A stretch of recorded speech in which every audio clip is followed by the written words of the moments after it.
Welcome to Game Changers with Molly Fletcher, where we take you behind the scenes with peak performers to learn what makes them tick and discover how you can apply their lessons to your life. I'm your host, Molly Fletcher.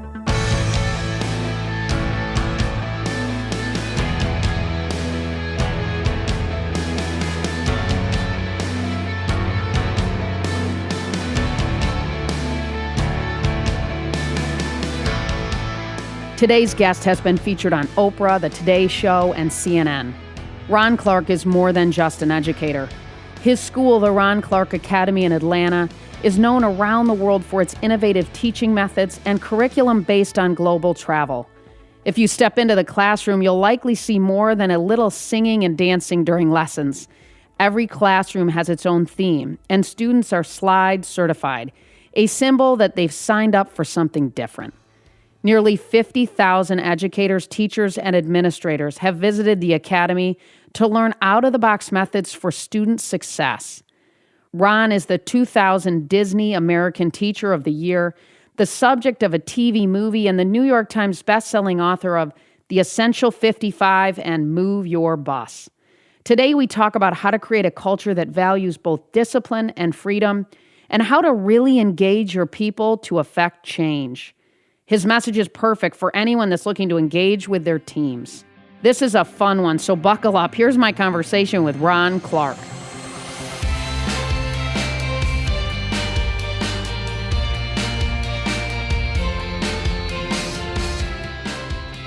So Ron Clark, it is so awesome to have you on.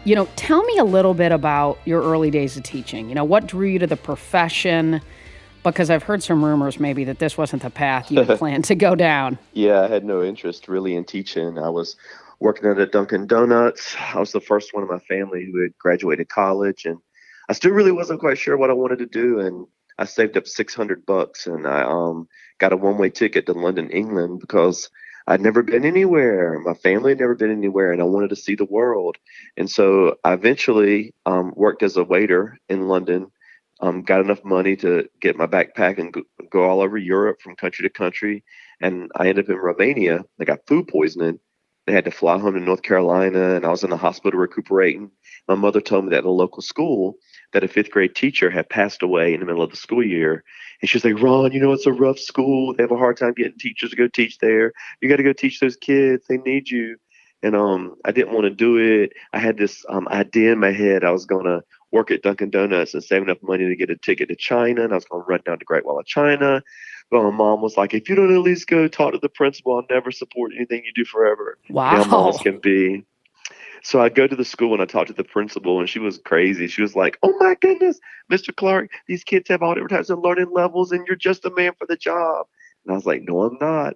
And she was like, what, don't you want this job? I was like, no, ma'am. She's like, then why are you here? I said, my mama made me come. But she showed me, she said she wanted to at least introduce you to the students. So she walked me down the hall, and the class I was supposed to teach, it was just a mess. The kids were throwing paper. The kids were loud. The substitute teacher was trying to teach, and her wig was off to one side, and she was floundering. And I looked down, and this kid said, is you going to be our new teacher? And I was like, oh, I guess so. And the principal said, really? You'll take the job? I said, I guess. It just kind of hit me in my heart, because I'm a firm believer, if you feel something in your heart, you better do it. And so I started teaching, and that was 25 years ago. Oh, my God. And so when did it become a reality to start your own school and opening the Ron Clark Academy in Atlanta? Sure. Well, I looked around the school, and there were a lot of teachers who didn't seem like they wanted to be there. And there were some that were great, but more so that just didn't have a spark or passion. And so I just tried to do things differently. I wanted the kids to be excited. So I started standing on desks and rapping lessons. And now music and rapping lessons is kind of commonplace. But in 1994, people weren't doing that. And so people thought I was crazy. But I was rapping my lessons. I would dress in costumes. I did all kinds of things to make it hands-on and to make learning magical and fun and exciting. And at the end of the year, the test scores were through the roof. The kids were doing so well. The principal was so excited. She said, these are the highest test scores we ever had. And but then she said to me, but I have a favor to ask of you. And I just knew she was going to say, I want you to get all the teachers to do what you're doing. And she said, can you close your door? I said, Oh, "Oh, am I being too wow. loud?" I said, "Am I being too loud?" She said, "No, but you're ruffling some feathers because the other teachers say they don't want to wear costumes and stand on desks, and their students are saying, 'Why don't you teach like Mr. Clark?'" She said, "I've got parents calling me saying, 'Can you put my child in Mr. Clark's class because he's not getting the same experience with the other teacher?'" It caused some problems. She said I was being too showy. She said, "Mr. Clark, I love you and you can teach however you want to teach, but just leave your door closed and stop trying to be so showy with what you're doing." And I was like, "Oh my gosh," I was so embarrassed. I was like, "Oh, yes, ma'am." I said, "I'll close my door." But I went in my room and closed my door, and I said, "Well, this is a shame because I've got the highest test scores and my kids love my class. This is what education should feel like." So right then and there, I had an idea. I said, "I want to start a school where every teacher opens their doors. People come in to learn from each other, and we grow as a profession, and we don't isolate each other." So that was the idea. Oh my gosh. And at the Ron Clark Academy, I know you emphasize the importance of high expectations, the 55 rules, and I just it touched my heart when I read that. I think it is so powerful. How do you marry high expectations with having fun and sort of all the things that need to happen in order for people to actually learn but enjoy the process as well? Yeah, it's interesting. A lot of people get me wrong. Like people, they see me on TV or on social media or something. They see me dancing around and rapping lessons, and they think, "Oh, he's just like Willy Wonka." I'm kind of a balance, and a lot of people when they visit our school to watch us teach, they're shocked because on one hand, it is about love, passion, excitement, energy in the classroom. But on the other hand, I am probably the most strict teacher in the country academically. I have such high expectations of these kids. I push them. It's a very challenging environment in terms of discipline and rigor because if you're just going to be the fun teacher and it's all about roses and puppy dog tails and flowers, the kids may love you, but they're not going to be prepared for the real world. And as I've gone across the country, I've gone to all 50 states. I visited 300 schools. And what I can tell you is that we are raising a wussified, soft generation of children where it's all about the self-esteem of the child, all about making the babies feel good about themselves. And in America, it's the only place I visit around the world where parents will say to teachers, "I'd rather you not say that to my child, and I think you're having unrealistic expectations. These are just children." Or when I travel around the world, schools are pushing kids and the parents are so grateful for it. In America, it's like, "Please, please, please don't say this to my child. I want my child to feel good about himself." And so we're filling kids in America with hollow self esteem.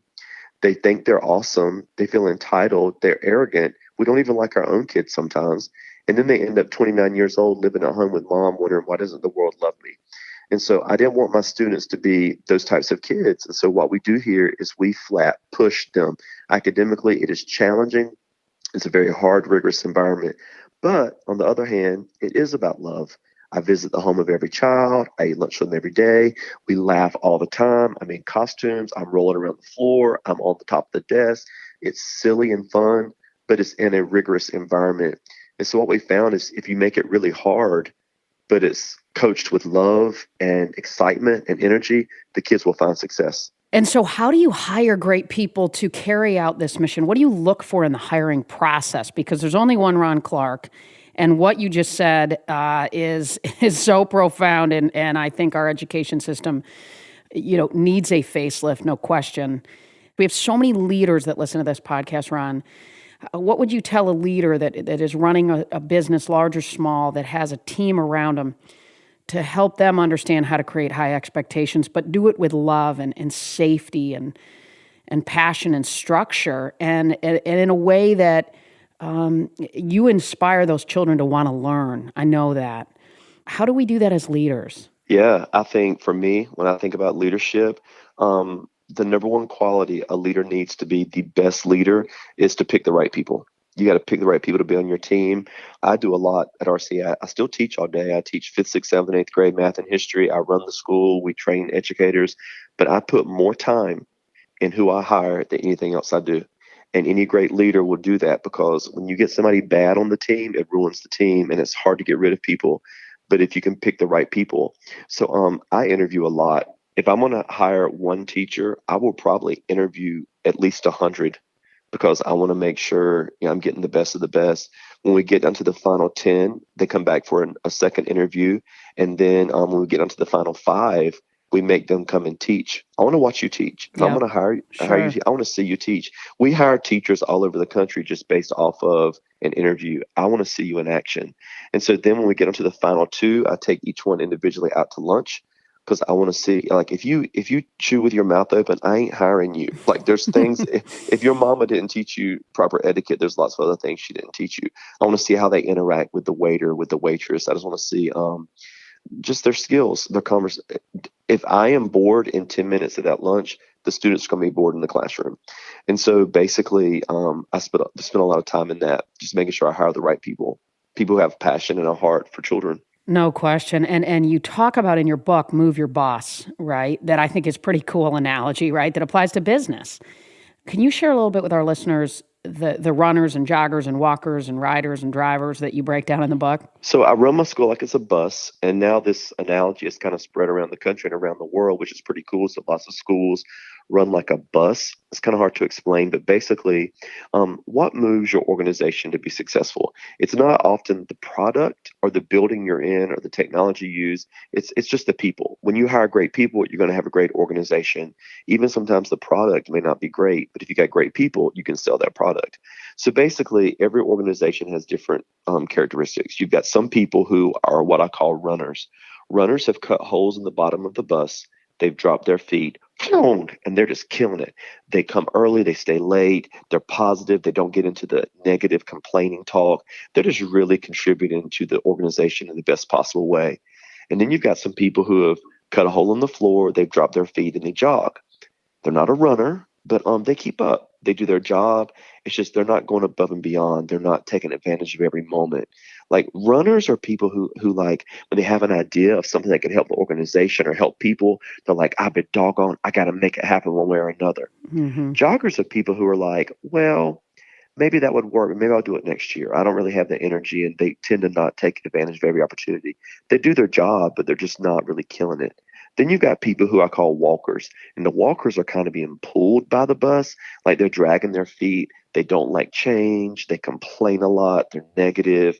They're always looking for something that's not right. Like, I worked with this one lady who said, I'm just pointing out everything that needs to be fixed around here. And I said, well, if you're not the one that's going to fix it, it's not helping anything by complaining about it. And so then the last person on the bus is the rider. And honestly, they're dead weight on the bus, and we all want them to go. We all wish they weren't there. Like, leaders will have dream scenarios about them. They'll say, well, if her husband divorces her, she'll probably move back to Tallahassee, or if her mama dies, she'll probably go to Dallas to live with her sister. So because we want them to get off the bus, but it's hard to fire them. And so basically, as leaders, we tend to say, those riders and those walkers, man, they're the reason why our bus isn't flying. And so we tend to spend a lot of effort to try and make them better. But I learned something. I learned that even when I pour my whole heart into a rider, they may walk, but they're never going to jog or run. And so I felt like I was wasting my time as a leader.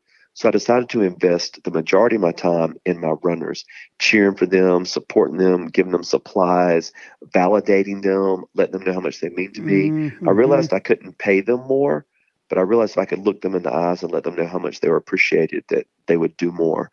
And so that's the revolution we have here at RCA in Atlanta. The Ron Clark Academy is about this revolution where if you lead from the top, if you are giving your runners all they need and you trust them and they know that, that's when you're going to have great success with your organization.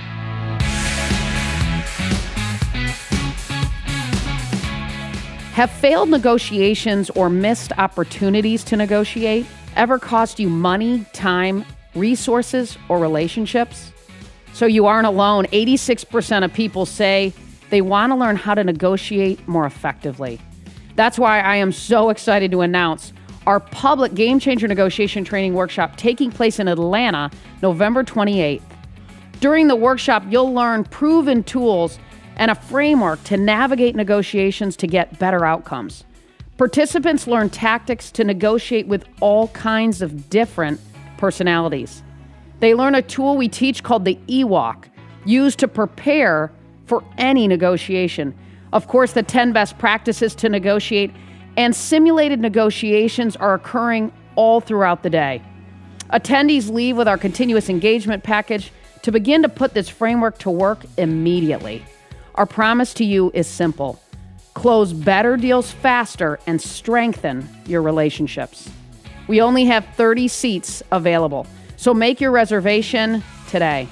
Early bird and group pricing ends October 12th or when it sells out. Visit GameChanger360.com for details. See you in Atlanta.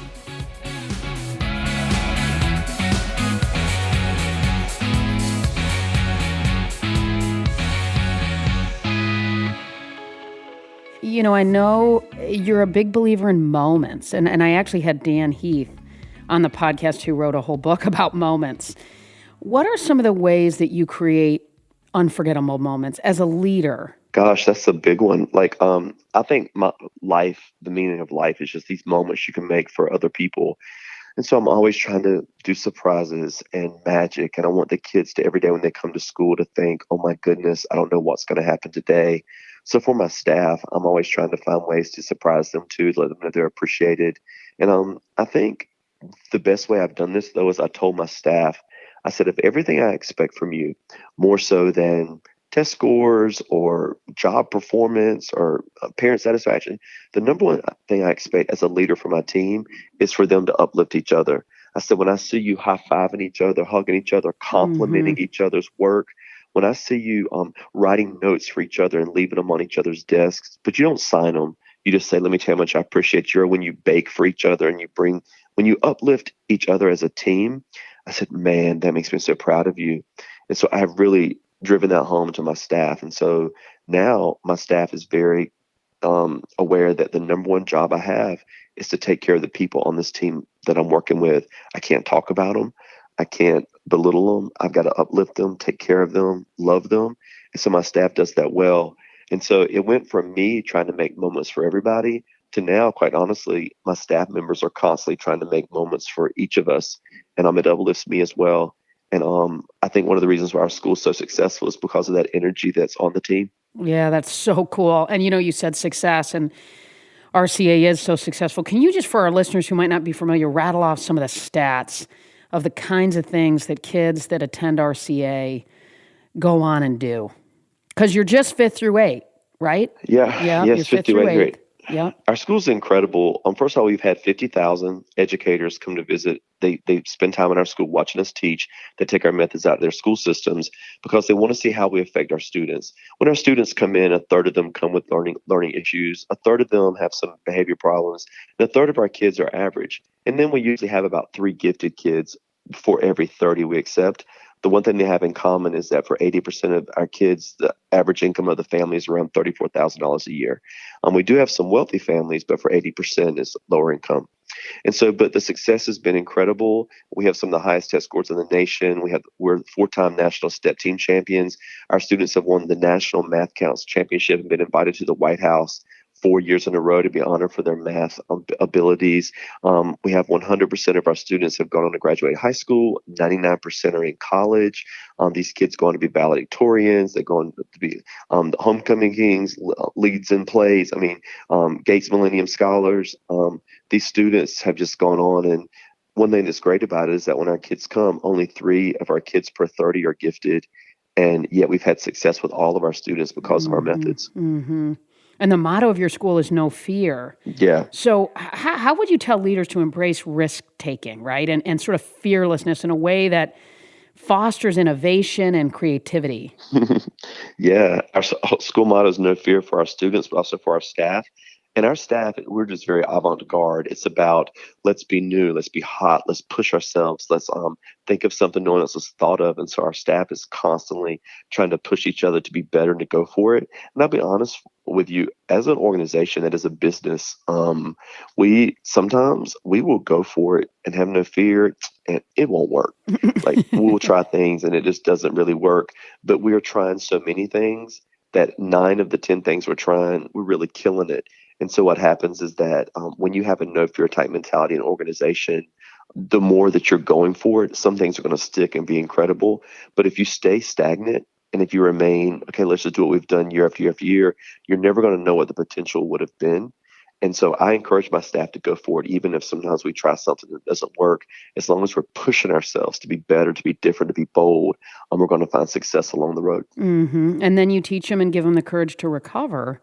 Because if we innovate and we're creative and we lean into fear, we will, like you said, fail. But we've got to recover, and your staff clearly recovers. Yeah, when you have an individual who's a hard worker for you, if they make a mistake, which we all make mistakes, I've seen a lot of leaders make a mistake of really putting their thumb on them and being like, well, let me tell you why this shouldn't have happened, and this is a mistake, da, da, da, da. But generally, if you've got a runner who's killing it, they already feel so low because of a mistake. They're already killing themselves on the inside. So you really don't need to put the thumb down on them. Instead, whenever my runners make a mistake, I'm like, you know what? We've learned for it, but we got to keep going. We're doing an incredible job. Your runners in your organizations are spinning 100 plates at the circus. They're like spinning those plates, and they're going to drop 3 plates. No human can spin 100 plates and not drop 3 of them.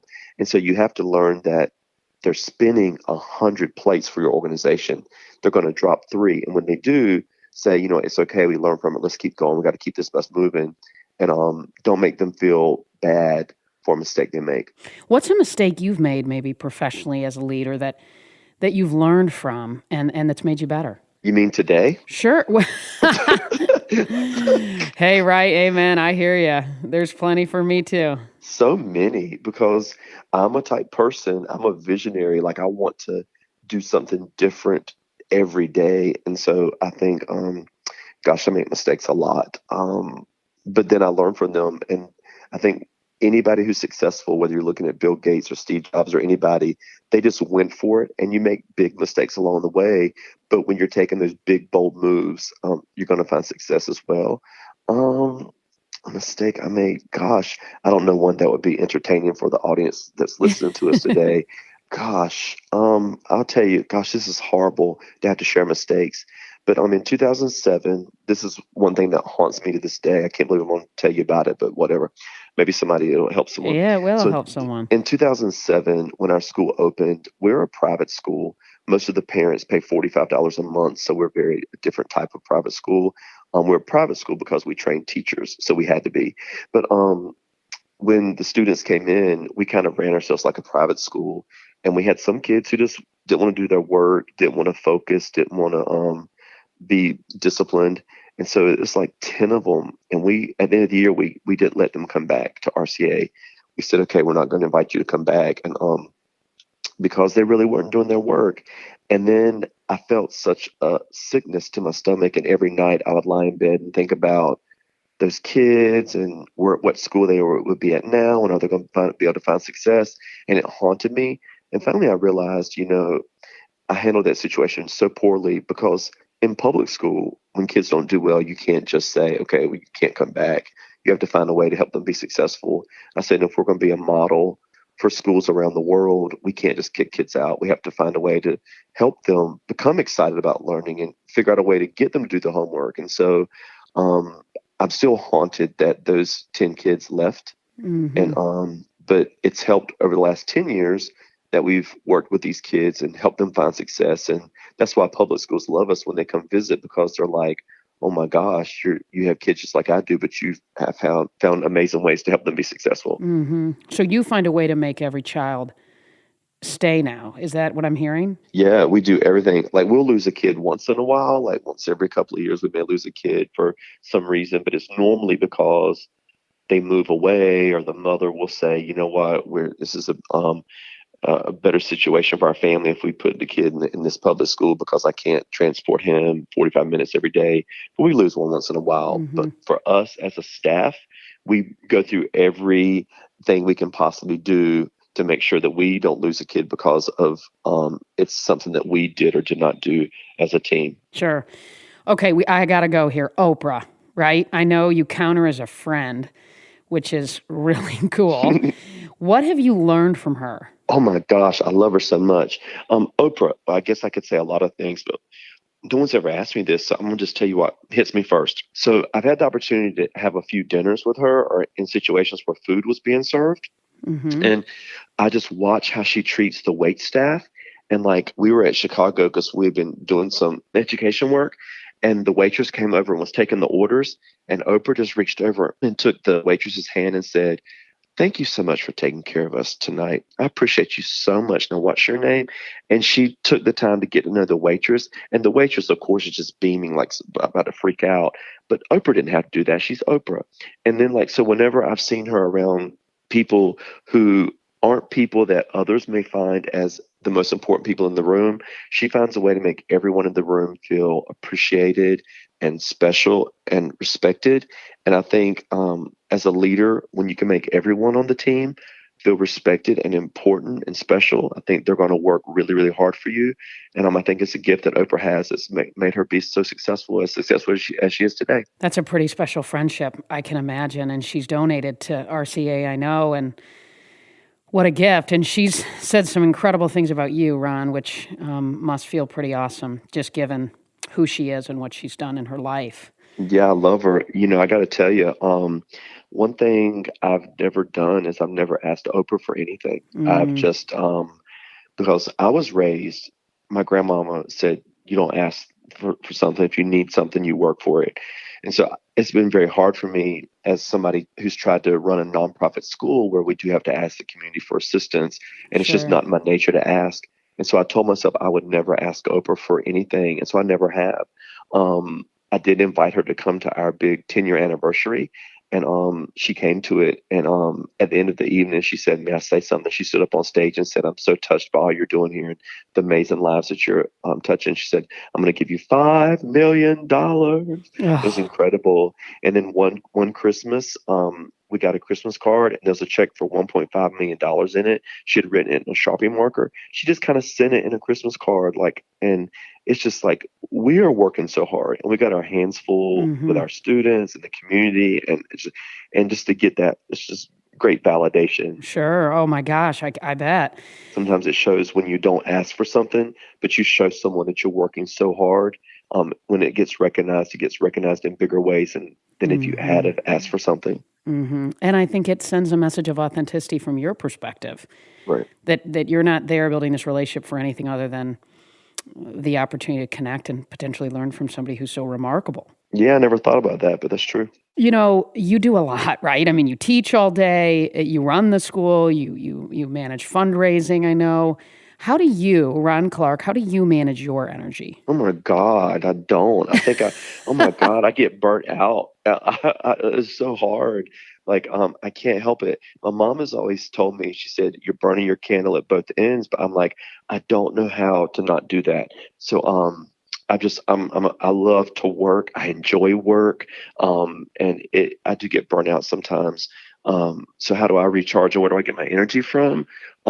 I've just tried to make sure that I enjoy, what I do, and I try to find joy in working. And I learned a long time ago, if you really don't want to do something, you're not going to be happy. You're not going to be successful at it. But if you can find a way that your job is something that you really love, and the aspects of your job, if you really enjoy them, you're going to be happy. You're going to be more successful. And so, as a leader, I've tried to find people to hire who enjoy doing the things that I don't, and so that I don't have to do those things anymore, and I can focus on the things I really do love, like teaching and other aspects of running the school. So I think that's helped me a lot, but I still get burnt out all the time. Sure, sure. And I would imagine just walking down the hallways and looking into the eyes and seeing the hearts of those incredible kids gives you energy. Yeah, it does give you energy being around these kids, and it's hard though because kids have challenges at home, and there's all the it's just a lot. Teaching's very stressful because you're wearing the weight of the lives of these kids on your shoulders, but in ways it can pull you down and make you sad. But there's nothing like when a child is successful, how that makes you feel, and so it kind of balances it out. What's next for RCA? We're growing. It's so exciting. We now have about 15,000 educators a year that come, and every week they're in our classes. So they watch me teach. They learn from our methods and techniques, and then they go back, and there's this revolution happening across the country where teaching is becoming young, fun, sexy, hot, energetic, passionate. Like, we're showing people that education should be exciting. And in that way, kids will love it. And Right now, we're currently, our country's ranked 29th in the world in terms of our education system, which is pretty embarrassing. You can Google it and see the 28 that are ahead of us. And Yeah. number one economy, number one infrastructure, number one military, and we're 29th in terms of education. And our education system is the biggest indicator of where our country's going to be 20 years from now. And so, if you want to see how uneducated people are, just turn on CNN or Fox News. I don't care if you're a liberal or if you're a conservative, Democrat, or Republican. I have heard ignorance on both sides of the spectrum this year from all types of people. And I say to myself, this is evidence of a society that's uneducated. So we have got to improve our education system. And so this revolution is happening. And we're doing it here at RCA. These 15,000 teachers coming a year, and we're currently in a capital campaign to build a new facility that will be attached to our current buildings that will allow us to train twice as many people over the next 10 years. And so we're just excited about that construction project and about spearheading this revolution.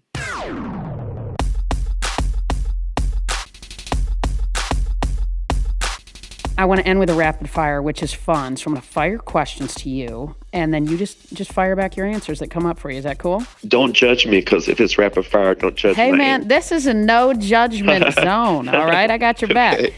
One word to describe you. Passionate. One word others would use to describe you. Crazy. Favorite subject in school. Your favorite subject. I think I know this answer. History. Favorite book. Harry Potter and the Chamber of Secrets. Biggest pet peeve. People slurping soup. One thing on your bucket list. I want to finish a novel I've been working on. I will be in line to buy it. What brings you your greatest joy? Student success. What advice would you give your younger self? Care less about what people think. And by the way, speaking of younger self, I have to loop this back. How proud is your mom of you now? Oh, my mom is so proud of me, but I'm proud of her too. She's just a phenomenal individual. I just love her so much. And she's a good person. Mm-hmm. You know, some people are just good people. Mm-hmm. She's just, she's a heart of gold type individual. And I love her so much. My family never had money growing up, but everyone always respected my parents because they were good people. And so I learned a lot from them. They probably helped a lot with the 55 rules, I bet. Yes, most definitely. You got that from them. Yeah. So the show is called Game Changers. So one last question for you. What game changer inspires you and why?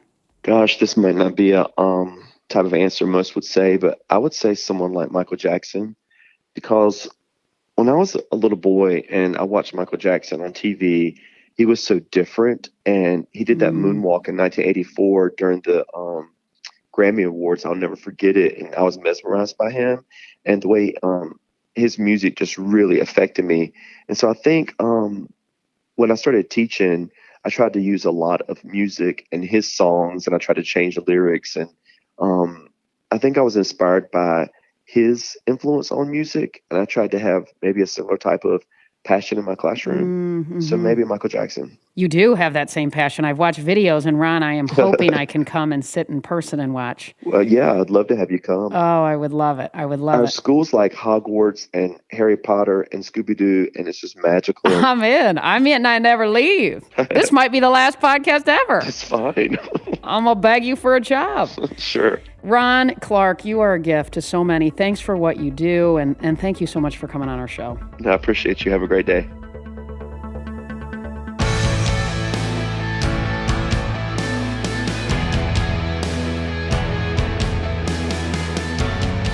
Thanks, as always, for listening to Game Changers with Molly Fletcher.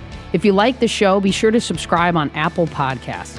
There you can listen to previous episodes and leave us a review, which helps other people find out about the show. For more about me, visit mollyfletcher.com. Until next time, stay curious and be bold.